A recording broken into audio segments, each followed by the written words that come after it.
Hi, everyone. Uh, we're starting week 8 in our assignment, and in my persuasive video this week, I'm wanting to speak with you about social media and how you share. Um, I myself have social media, and I use it for things. Um, now. Just wishing of birthdays, anniversaries, congratulations for, you know, marriage proposals, babies being born, um, just little things like that.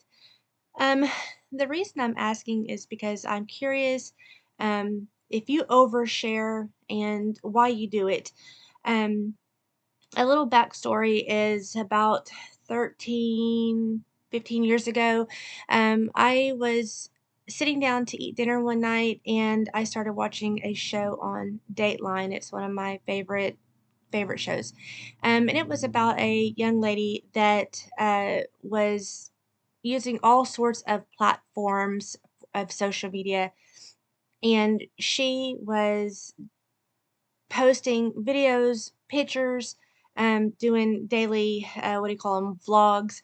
And it was on her way to work, around her home, driving to school, ordering her drink from Starbucks. I mean, just everything. And one night she made a grave mistake by walking around doing an upload video, and she recorded herself setting the alarm for her security monitor to protect her home. And uh, she was later killed. And the person that was able to do that was an ex boyfriend, jealous that she had moved on into a new relationship. He knew the layout of her home with his eyes closed, as he had been in there, numerous times. Um, and getting that security code was all he needed. And so he was able to get in there, while the family was all asleep, and he murdered her. And when her parents woke her the next morning to get ready for school, she was killed.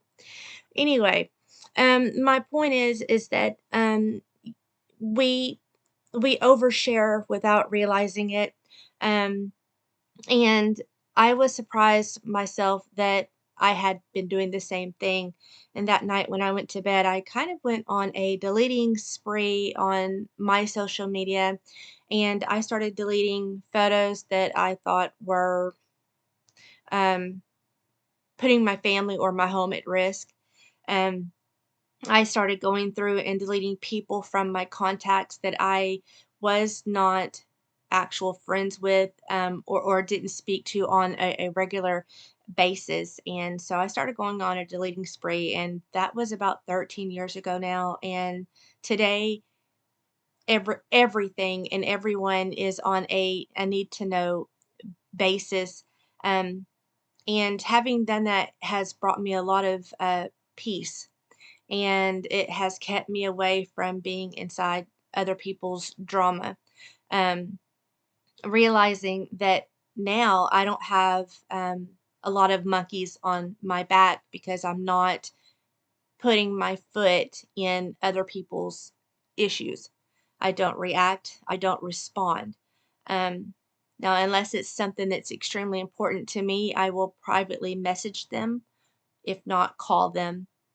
So, um, behind me is a screen of how active social media sites are growing, and it grows wildly, wildly from 1997 into 2024.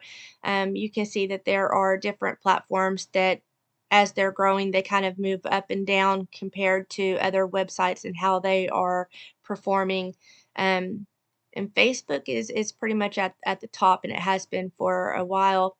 Um, I also wanted to just kind of give awareness that with social media, it can bring the good and it can bring the bad, depending how you use it. And for a lot of people, like myself, um, for the last 20 years, my husband and I, we have been a military family. And so a lot of the times not being able to be home for the holidays, it has been my sole link into seeing photos for Christmas mornings. Video Messenger has been a number one link for me being able to do video calls moment in time uh, with my family, and that has been great. But there are some downsides, and it is number one key playground for bullies across the board. It's for them to get behind a keyboard, and it allows them to speak hatefully. They can use racial slurs. Um, and then there's that really fine line when you think that it can be a nice compliment. It is low key sexual harassment, and a lot of people aren't aware of that. Um, and so basically, it's just a way to come to you today and bring awareness, hoping that um, you take away with it that you're able to maybe not overshare. Go back into your profiles and delete what isn't absolutely important to you, because it's just for your safety and others as well. If you feel that you're in need of assistance for bullying or depression, there are three major websites I'd like for you to visit, and that's socialmediasafety.com, mayoclinic.com, and socialmediavictims.org. Those are going to be your three major uh, websites to get help if you need. Thank you for your time.